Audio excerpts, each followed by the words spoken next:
Na tomto mieste pod dobrým svetlom je krásne vidno prístrek, čiže si ideme pozrieť, či to bolo a ako veľmi to bolo gitované. Skúsime si pomerať nejakú normálnu hodnotu, aká by tam mala byť.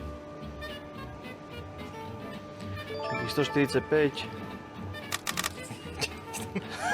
Skúsime si namerať nejakú normálnu hodnotu.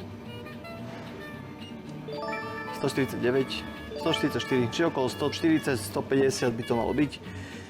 Ale 640,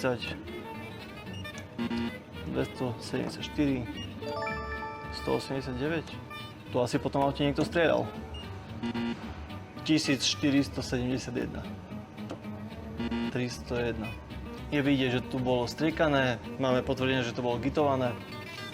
A tu vidím ešte jeden kopček. 260, 1365. Čiže tu sa niekto hral so špachľou a s gitom.